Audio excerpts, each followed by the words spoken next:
साथियों, यदि हलवा पचाना है तो अखरोट चबाइए। बीपीएससी टीआरई 4 आप दे रहे होंगे सितंबर में, लेकिन मैं चाहता हूं कि अभी से आप अखरोट चबाते रहें, जिससे हलवा पचाना आसान रहे। तो चलिए देखते हैं कि क्या प्रश्न पूछा गया था और फिर आगे आपको क्या पढ़ना है। तो प्रश्न कुछ इस तरह से था। तो प्रश्न ये रहा, ठीक है। सिलेबस आपको पता है, उसी के आधार पर प्रश्न बना है। बीपीएससी टीआरई 4 की अच्छी तैयारी आप करके जाइए, क्योंकि इस बार यदि आप चूक गए तो टीआरई 5 कब आएगा वो पता नहीं है आपको। और दूसरी बात, कंपटीशन का लेवल मुझे लगता है कि 2 और 3 की तुलना में बहुत हाई है टीआरई 4 में। तो आपकी तैयारी बहुत अच्छी होनी चाहिए, ठीक है। तो चलिए इसको देखते हैं कि भाई कुछ पंक्तियां आपको दी गई हैं और पूछा गया है उपयुक्त में कौन सा छंद है, ठीक है। तो कई बार छंद रस अलंकार से प्रश्न बन जाता है। टीआरई 2 और 3 में आप बहुत सारे प्रश्न देखे होंगे, ठीक है। तो चलिए आज इसको समझते हैं कि भाई कौन सा छंद है। गीतिका है, हरि गीतिका है और रोला है। उपयुक्त में से एक से अधिक और उपयुक्त में से कोई नहीं, ठीक। तो एक चीज आप ऑब्जर्व कर रहे होंगे कि जितने छंद आपको दिया गया है, चाहे हरि गीतिका हो, रोला हो, सभी के सभी मात्रिक छंद है। ओके, ये मात्रिक छंद है। तो हमें मात्रा गिन लेना चाहिए, उसी आधार पर हम तय कर लेंगे कि इसे कौन सा छंद। संतान कैसी है हमारी, तो हमी से जान। एक लाइन में भी गिनेंगे तो भी आपका काम चल, ठीक है। तो संतान संयुक्त व्यंजन है, तो इसमें दो, दो, एक, दो, दो, दो, एक, दो, दो, कितना हुआ? दो दो चार, एक पाँच, दो सात, दो नौ, दो ग्यारह, एक बारह, दो चौदह, दो सोलह। ओके, यहाँ 16 हो गए। इसमें देखिए, दो, एक, दो, दो, दो, एक, दो, उधर 16 हो गया था। दो एक तीन, दो पाँच, दो सात, दो नौ, नौ तीन 12, 16 और 12, कुल मिला के 28। और 16 और 12 पर यति है। क्या अंत में लघु गुरु है? क्या अंत में लघु और गुरु है? और ये सभी कैरेक्टर किसका है? तो हरि गीति का छंद का, ठीक है। तो उत्तर हो जाएगा हरि गीति का।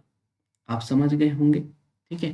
अब आपको कमेंट करना है कि गीतिका में कितना मात्रा होता है और रोला में कितनी मात्रा होती है। गीतिका में कितनी मात्रा होती है प्रत्येक चरण में, और रोला में प्रत्येक चरण में कितनी मात्रा होती है, ये आप मुझे जरूर बताएंगे। उम्मीद करते हैं कि समझ आ गया होगा यह प्रश्न, ठीक है। अगले प्रश्न की तरफ चलते हैं।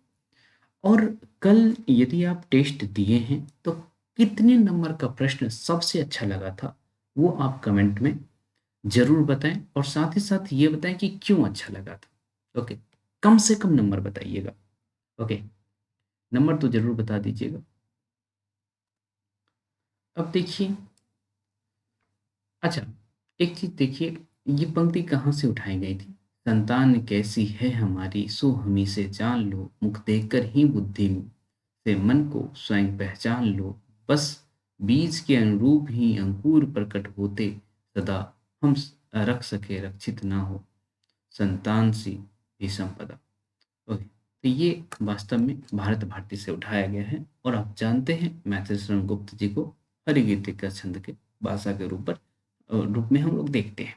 तो आप यदि ये भी गेस कर पाते कि कहाँ से लिया गया है, तो भी आप इसे पता कर लेते, ठीक है।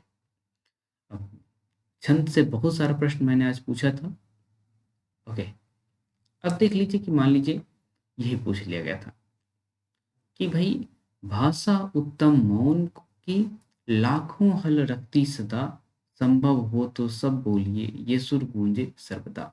ओके, कुंडलिया, उलैला, सोरठा, ये सभी मात्रिक छंद हैं। तो ऐसा करते हैं कि हम मात्रा ही गिन लेते हैं, ठीक है। मात्रा गिनना तो आता ही होगा ना, ऐसा तो नहीं है कि नहीं आता है। उम्मीद करते हैं कि आता होगा, है ना।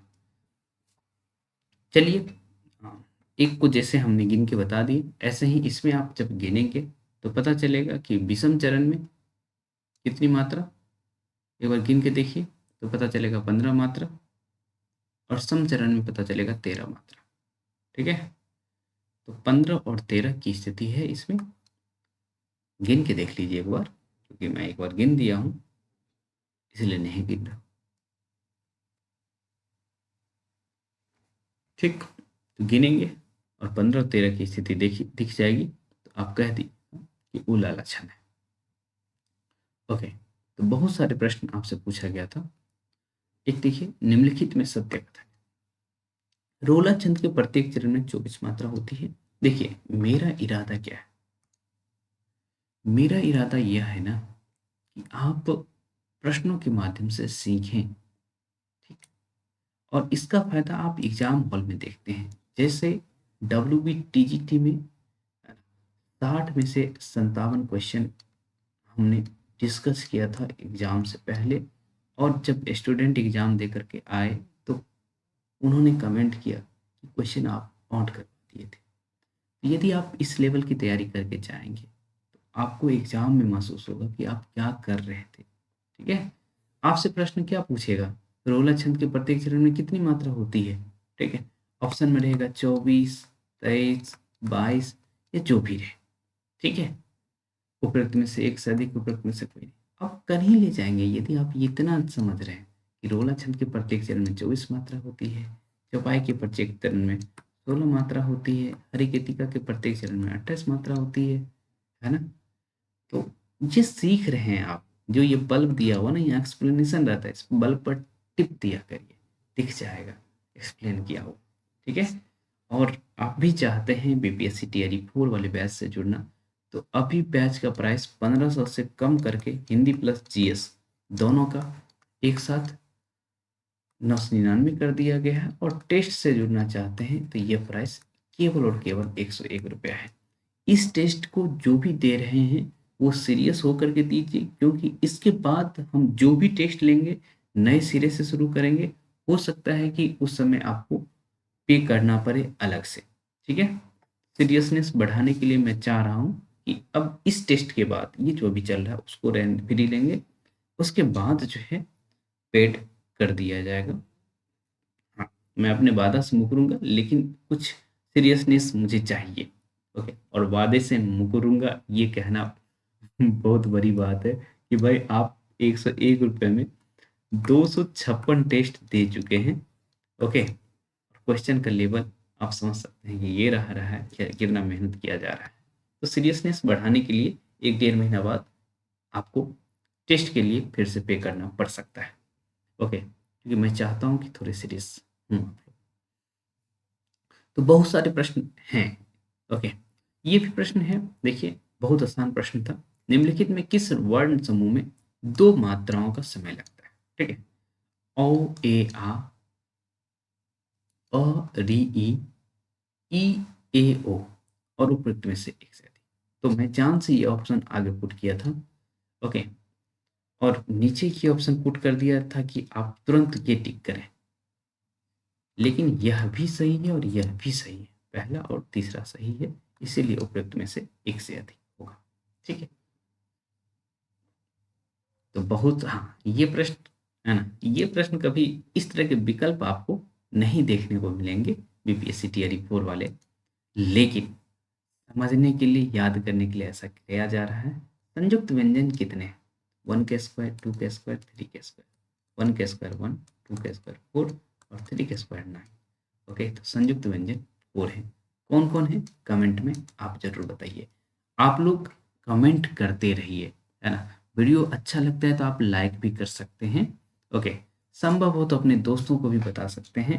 हालांकि बहुत को लोग, कम लोग अपने दोस्तों को बताते हैं, कहीं ये ज़्यादा ना पढ़ लें हमसे। ठीक है, तो आप अपने दोस्तों को भी बताया कीजिए। ओके, हमारी एक स्टूडेंट है रूपा, वो कहती है सर बताते रहना चाहिए। ओके, तो चलिए बताते रहिए। अब हम कुछ, हाँ ये प्रश्न थोड़ा मजेदार था। हजारी प्रसाद द्विवेदी ने हिंदी साहित्य की भूमिका के कितने वर्षों बाद हिंदी साहित्य का आदिकाल, ये अधिकाल लिखा गया है लेकिन आदिकाल लिखा, ठीक। तो नाथों की संख्या के बराबर, रामानंद के शिष्यों की संख्या के बराबर, रामचरितमानस के कांडों की संख्या के बराबर, उपरोक्त में से एक से अधिक, उपरोक्त में से कोई नहीं, ठीक है। तो ये स्थिति है। और 1940 और फिर 1952, ठीक, दोनों में अंतर 12 साल। तो उत्तर क्या हो जाएगा? रामानंद के शिष्यों की संख्या 12, तो 12 करेंगे। देखिए, इसमें हमारा इरादा कुछ भी नहीं है, इरादा सिर्फ इतना है कि आप याद करें 1940 और 1952, ये याद करें। साथ ही साथ इतना जो नंबर दिया हुआ, पूछा गया था पिछली बार सिद्धों की संख्या कितनी है ना? तो आप इस प्रश्न को कर रहे हैं तो आपको क्या सिद्धों और नाथों की संख्या नहीं पता होगा? आप समझिए, ये करवाया जा रहा है, ठीक। चलिए, बहुत सारे प्रश्न हैं, लेकिन मैं चाहता हूँ कि भाई आप लोग रियल एक्सपीरियंस ले टेस्ट में आकर के। ये प्रश्न देखिए, कुछ लोगों को परेशान किया होगा, लेकिन प्रश्न था मजेदार कि निम्नलिखित में शिव सिंह सरोज एवं the modern vernacular literature of Hindustan के प्रकाशन वर्ष के गुणनफल का इकाई अंक क्या है?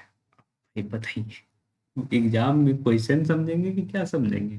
ओके, तो वास्तव में मेरा इरादा क्या था वो मैं बताता हूँ, ठीक। मेरा इरादा ये था कि आप अपने मैथ्स का भी प्रैक्टिस करें, कॉमन सेंस का भी प्रैक्टिस करें, क्योंकि 8 क्वेश्चन मैथ्स से पूछा जाएगा। और शिव सिंह सरोज का प्रकाशन मैं चाहता तो पूछ सकता था, शिव सिंह सरोज का प्रकाशन वर्ष क्या है? तो आप बताते 1883। फिर मैं अगला क्वेश्चन पूछता, the modern vernacular literature of Hindustan का प्रकाशन वर्ष क्या है? आप उत्तर करते 1888। मैंने क्या किया, पूछ लिया कि निम्नलिखित में शिव सिंह सरोज और the modern vernacular literature of Hindustan के प्रकाशन वर्ष के गुणनफल का इकाई अंक क्या है? तो आप इसको गुणनफल करेंगे, कुछ लोग गुना करने लगे होंगे। हमें चाहिए सिर्फ इकाई अंक, तो इकाई अंक को मल्टीप्लाई कर दीजिए, 24 आ रहा है, अंत में 4 आएगा, ठीक है, बात खत्म। लेकिन इरादा को समझिए, हमारा इरादा कुछ बहुत हाई लेवल का इरादा है। ठीक है, इसीलिए मैं कहा कि आपको हलवा पचाना है तो अखरोट चबाइए, ठीक। तो मुझे लगता है कि अधिकतर साथियों को सबसे मजेदार प्रश्न यही लगा होगा, मुझे जहां तक लगता है। आपको कौन सा प्रश्न अच्छा लगा सबसे अच्छा? ओके, वो नंबर जरूर बताइएगा। ओके,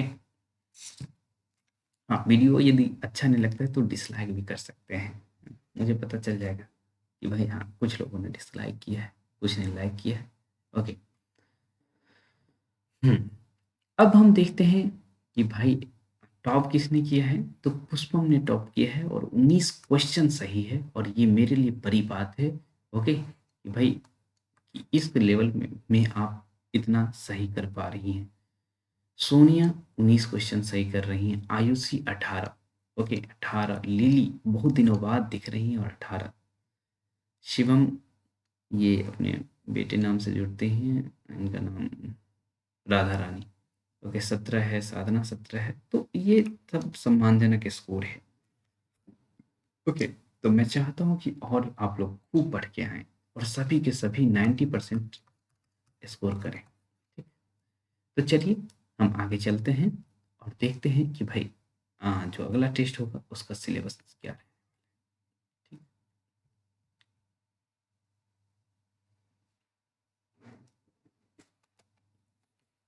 चलिए, और ये जो मैं देखता हूँ ना, तो मुझे इतना मज़ा आता है ना, ये जितने देख रहे हैं सभी पेड बैच के स्टूडेंट हैं, है ना? केवल राधा रानी को छोड़ दिया जाए तो सभी पेड बैच में है, ओके। किसी न किसी तरीके से पेड बैच में है ना? जैसे अब आप नीतू को देख रहे हैं तो ये जो है ईएमआरएस वाले बैच में है, अंशु को देख रहे हैं ईएमआरएस वाले बैच में है, लेकिन ज़्यादातर स्टूडेंट बीपीएससी टीआरई 4 वाले बैच में, ठीक। तो मुझे अच्छा लग रहा है कि भाई प्रभाव तो पड़ रहा है कि जितने पेड स्टूडेंट हैं सभी टॉप कर रहे हैं, तो कुछ ना कुछ अच्छा होगा, है ना? देखिएगा, टीआरई 4 जब आप एग्ज़ाम दे के निकलेंगे तब एग्ज़ाम हॉल में ही याद करेंगे कि कोई आदित्य राज है, ओके। जो इतने, अब तो मैं कह सकता हूँ 1.5 साल से लगभग मेहनत जब आप एग्जाम देंगे तो उस समय तो 1.5 साल तो आराम से हो ही क्या रहा होगा। 13 जनवरी से यदि देखा जाए तो 13 जनवरी 2025 को देखा जाए तो, ठीक है। चलिए, 74 से 81 तक आप सरस्वती पांडे करेंगे और उसमें आदिकाल का परिचय और अभ्रंश साहित्य,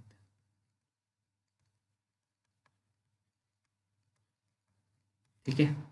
74 से 81 आदिकाल का परिचय और अभ्रंश साहित्य आप करेंगे, ठीक। उसके बाद यूथ कंपटीशन जो आपके पीवाईक्यू का है, ठीक, जो 13,000 वाला है, उसमें आप 28 से 40 पेज तक करेंगे, ठीक है।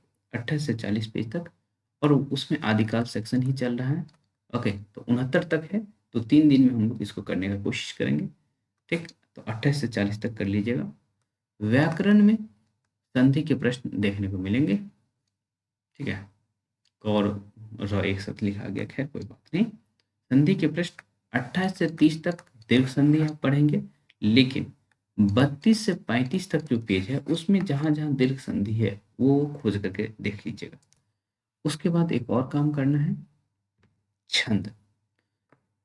छंद जो है वर्णिक छंद आपको करना है, ठीक है। वर्णिक छंद पढ़िएगा, जितना मैं पढ़ा दिया हूँ, है ना। जितने पेड स्टूडेंट हैं सभी को रस छंद अलंकार का वीडियो दिया गया है। अगले वीक हम शब्द शक्ति रस को थोड़े डिटेल में जरूर पढ़ेंगे, काव्य दोष भी पढ़ने वाले हैं, ठीक है। तो ये ध्यान रखिएगा, और कल मिलते हैं रात के 10 बजे। EMRS के क्लास का जो टाइम है वो मैं चेंज कर रहा हूँ, शाम 4 से 5 करने जा रहा हूँ, क्योंकि रात को अभी देखिए 1:09 हो रहा है और ये वीडियो रिकॉर्ड कर रहा हूँ। तो मुझे लगता है कि ये मेरे हेल्थ पर भी प्रभाव करेगा, है ना, क्योंकि इस बीच पिछले वीक मैं हॉस्पिटल दौरा हूँ कहीं न कहीं इस तरह के शेड्यूल की वजह से। तो मैं नहीं चाहता हूँ कि अब आपके एग्ज़ाम के समय मुझे कुछ हो, ठीक है। तो बेहतर है अपना कमेंट ज़रूर छोड़िएगा, थोड़ा-सा मुझे भी मोटिवेशन की ज़रूरत है, ठीक? तो अपना कमेंट करते रहिएगा, अच्छा बुरा जो भी हो ज़रूर।